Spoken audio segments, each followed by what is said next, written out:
There's something uniquely humbling about digging into the everyday struggles of soldiers who fought in the Second World War. We often focus on tanks, tactics and turning points, yet the quiet battles fought at night are just as telling. Those hours when a soldier had to lie down on frozen soil, exhausted, shivering, and still expected to be ready for combat at dawn. If you've ever wondered how men survived night after night in places like the Ardennes, the Eastern Front, or the Italian mountains without freezing to death, then this guide pulls you right into that world. What kept them alive wasn't luck. It was technique, discipline, and a raw understanding of human endurance.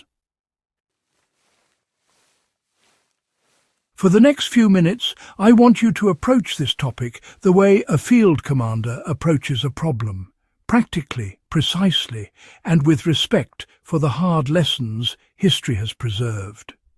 These aren't just interesting facts. These are skills forged under fire.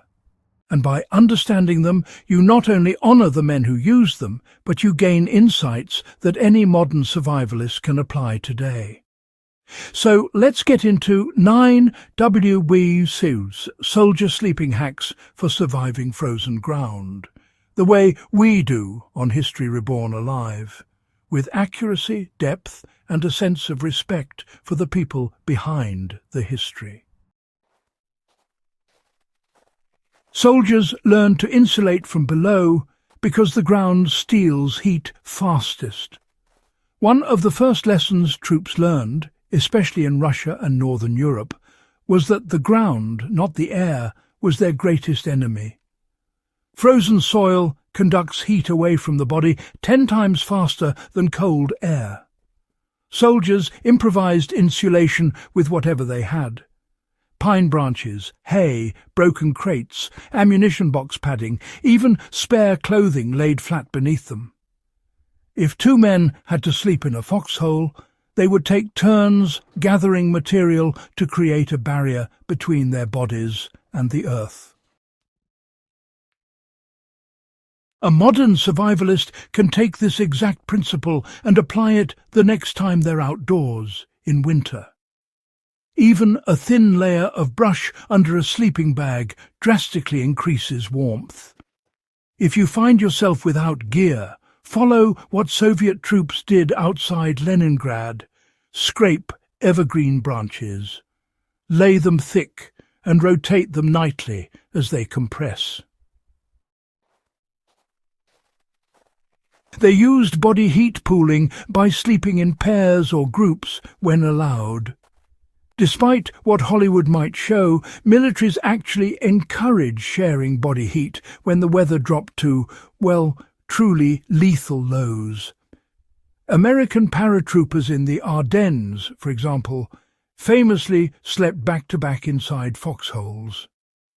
German Gebirgsjäger, or mountain troops, practiced something called double bagging, where 2 men zipped their sleeping bags together to trap a larger pocket of warm air. Even elite Japanese soldiers on the Manchurian front lines used a 3-man formation, one in the middle rotated every few hours. This is, honestly, a technique that still works today.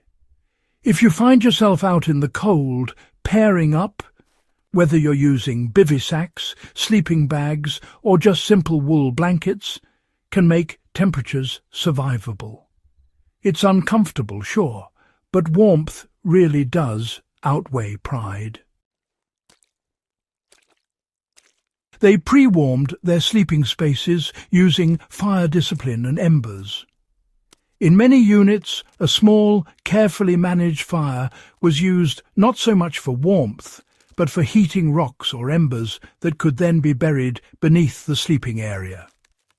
US infantrymen in Italy, for instance, heated flat stones before sundown and placed them under a thin layer of soil. The warmth would radiate upward for hours. Finnish soldiers fighting the Soviets used ground heaters, that is, pits filled with coals, covered with earth, and slept over the warm patch. For safe modern application, you'll want to heat a stone beside a fire checket with water to make sure it's not dangerously hot, and then wrap it in cloth before placing it near your core or feet. It's honestly one of the oldest warming methods in existence, and, WWII too. Soldiers perfected it under extreme pressure. They dried their socks and clothes before sleeping because really moisture killed faster than cold. A wet sock in sub-zero conditions was a death sentence, plain and simple. Soldiers dried socks inside their shirts using body heat. Others kept a spare pair in waterproof wrapping, never using them except at night. The British in Norway in 1940 were so aware of this that they enforced mandatory sock rotations every night, regardless of how exhausted the men were. Practical takeaway here: never sleep in damp layers. Dry your clothing however you can, body heat, fire, compression, and always sleep in the driest base layer available. They wind-proofed their sleeping positions using terrain and equipment. A World War II trench or foxhole wasn't just a hole, Soldiers shaped them to control airflow. They'd block one side with packs, ration tins, or even snow blocks. And, they angled themselves so wind passed over rather than into their sleeping space. German troops in the Ardennes built low snow walls around their holes, while Soviets carved niches inside their trenches to reduce wind exposure. Try this yourself. Honestly, even a small barrier made of backpacks or piled snow reduces wind chill dramatically. Just remember to build low and tight, not tall and open. They ate before sleeping to maintain internal heat production. Calorie intake at night was considered a survival tactic.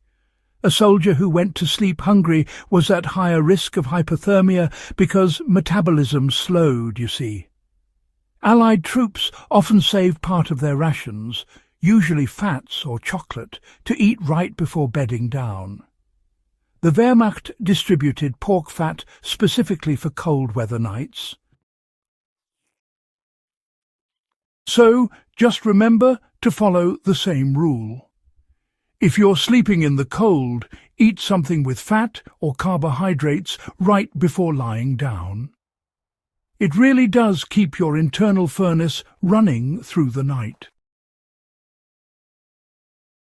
They actually heated crucial body zones instead of trying to warm the whole body, Troops prioritized warming their feet, groin and armpits, what they called the heat clusters.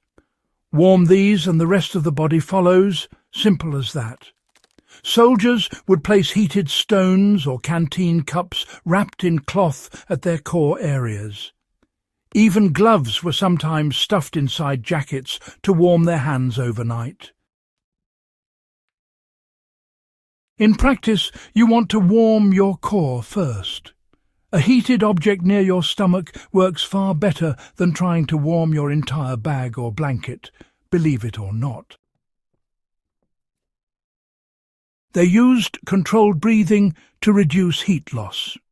Breathing inside a sleeping bag creates moisture that freezes, Troops learned to keep their faces just slightly exposed while controlling their breaths so they could warm the air in the bag without soaking it.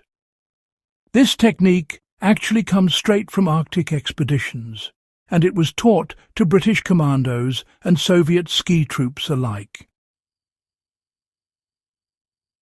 If you camp in winter, never breathe fully into your bag. It will ice up by morning. They slept in shifts to avoid long periods of stillness in sub-zero conditions.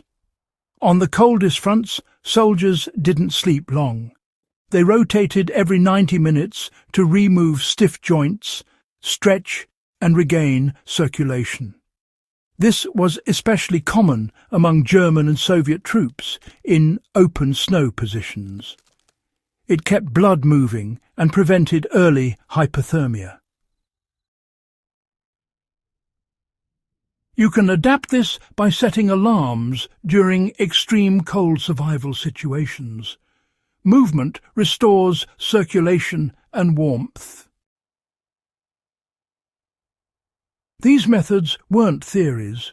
These were life-saving practices learned in the harshest classrooms history has ever provided. If you found this deep dive valuable, subscribe to History Reborn Alive, share it with another history buff, and help keep this channel growing so we can continue reviving the knowledge that kept generations alive.